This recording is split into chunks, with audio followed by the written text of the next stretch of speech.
and I was getting stretched by one of our trainers, and I looked over and I saw some of my teammates putting eye blacks under their eyes, and so I started to think, they're like putting their mom's name and their area code and different things like that. And so I started to think, what should I put? And I started to think, well, God bless. And I was like, I don't know. And then I thought of Philippians 4:13.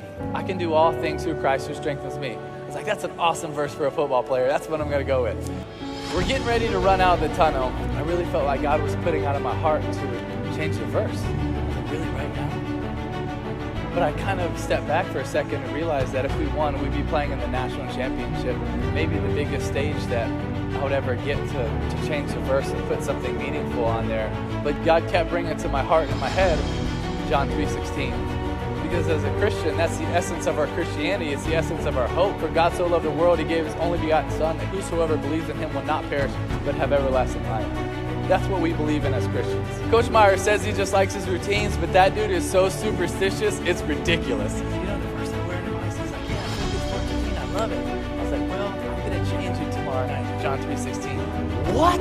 What are you talking about? You can't change the verse. That verse got us here. Honestly, really after that moment, I didn't really think about it. But 2 days after that game, I was sitting in Ballyhoo restaurant eating grouper with my mom, my dad, one of my aunts, and Coach Meyer. And Coach Meyer gets a call from our PR guy in Florida, and he's like, all right, bye.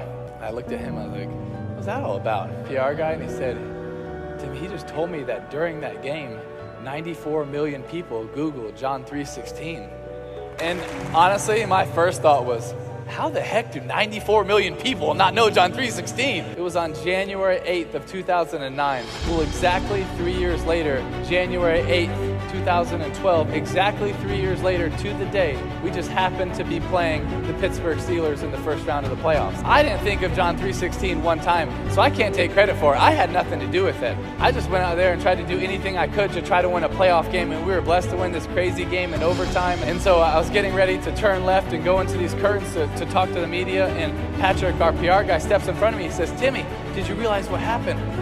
And I was like, yeah, we just beat the Steelers. We're going to play the Patriots. Like, let me do this. He goes, no, Timmy, did you realize what happened? I could tell he was being serious. So I was like, Patrick, what's up, man? He looks at me and says, Timmy, this is exactly 3 years from the time you put John 3:16 in your eyes. So I was like, oh, really? That's awesome. That's really cool. He says, no, you don't realize. During the game, you threw for 316 yards. Your yards per rush were 3.16. Your yards per completion were 31.6. The time of possession was 31.06. And the ratings for the night were 31.6. And during the game, 90 million people Googled John 3:16, and it's the number one thing on all social media right now.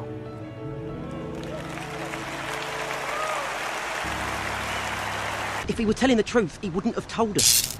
Unless, of course, he knew you wouldn't believe the truth, even if he told it to you.